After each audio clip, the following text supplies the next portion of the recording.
A milestone! The engine is mounted.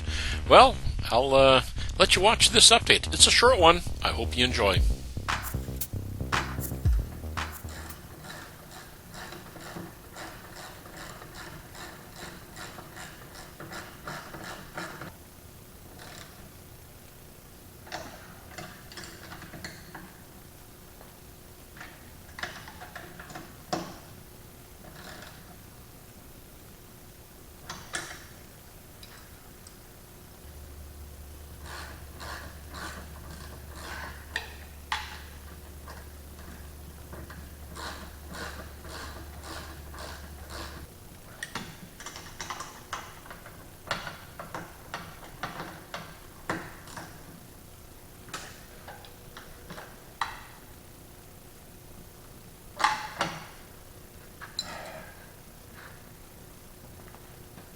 The engine's mounted.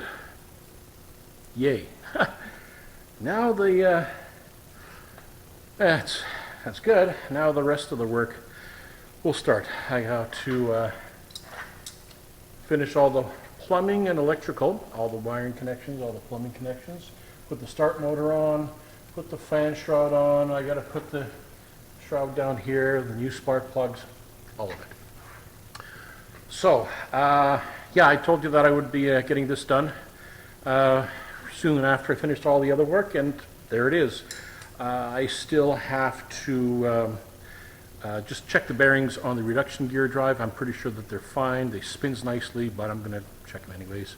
Get that reduction gear mounted, and I've got a new belt for that. When I spoke to the Rotax, I thought that belt had to be replaced every 150. He said, no, about 450, 500 in that range. Going, really? There's only about 130 hours on the old belt, but I got a new belt anyways, the cog belt for the reduction gear. I'll keep the old one as a spare, and I might store it somewhere in here with enough tools to swap it out if it ever shreds or gets damaged while I'm out in the middle of the boonies, something that'll get me home. That's I'm a big proponent of carrying enough to service so that you can get home. It's going to add some weight. That's the penalty, but I think it's worth it. So, okay. A couple things I need to do yet before the engine start. Like I said, all the stuff here. Now, follow me. Sorry about the poor camera work. I'm going to pick you up and take you around, show you a couple of other things on this messy workbench. For example, there's the oil reservoir. Okay, I'm going to put this tripod down. Oh, I don't want to yell into the camera.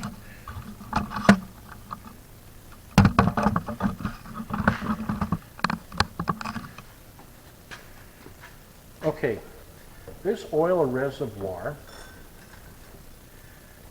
the outlet for the oil is a fitting that has got this foam around it.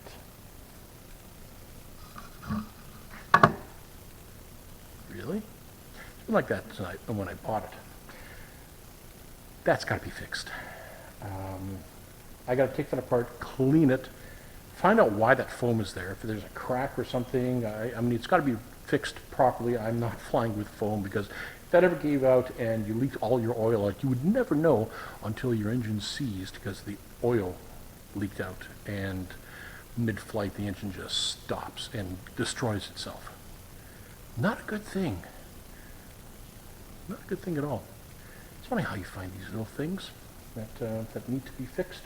They're little annoyances, but they can be really big tragedies if they're not looked after. So, take another look at that. Pardon the rotten, shaky camera work. Again, I got a minimum wage cameraman. So that foam, whatever reason that's there, is going to be gone, and a proper seal and fitting will be placed on here for the oil that comes out of here and feeds into that engine.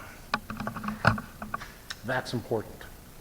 When I do my initial startup, I'm going to put premix into the tank, 5 liters of premix, and that's it. and at the recommended ratio for that engine, and it's going to inject oil at the same time as well. But I don't care. I'm going to see if there's some way of me putting in a measured amount of oil that says at 5 liters you're supposed to use whatever, quarter of an ounce, 3 ounces, whatever it works out to. Actually better in milliliters if I can do it in metric, because then the math is easier.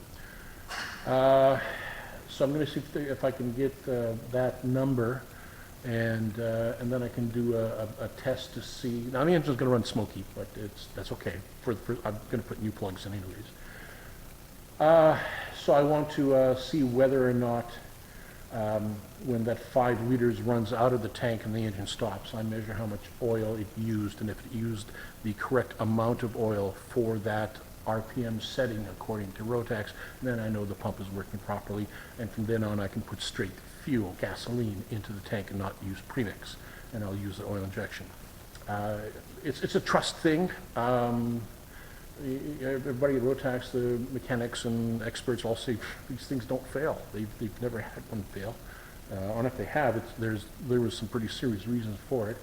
So they said it's a pretty reliable pump, and I trust them, but I'm going to verify. Wasn't it Ronald Reagan that said that? Trust but verify? Trust but verify. I think so.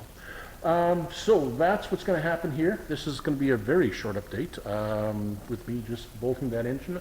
I had my brother and my nephew here to help me mount the engine. Thank you very much if you're watching it, Stephen and Stephen. Yeah, it's kind of like the Bob Newhart show. You know, I'm Daryl, my other brother Daryl. Well, they're not brothers, they're nephew and uncle. I'm Stephen, and this is my other Stephen, but yeah, whatever. Thank you. Those who've ever, if you remember the Bob Newhart show, you know what I'm talking about. So yeah, big milestone, getting ready for all of this. Once that's done, then bolt it together and mount the prop, and then do a proper power on run up where you tie the airplane to the bumper of a big truck so it doesn't go anywhere. And then do that, and that's when I'll do the measurement of the injection oil and all that kind of stuff. So yeah, there we go. Quick update. Hope you enjoy it. Remember to like and subscribe at the bottom there. And subscribe if you like what you see. Yeah, that's it. So short update, and keep your stick on the ice. See you again here in the hangar. Bye for now. Yeah, short but sweet update.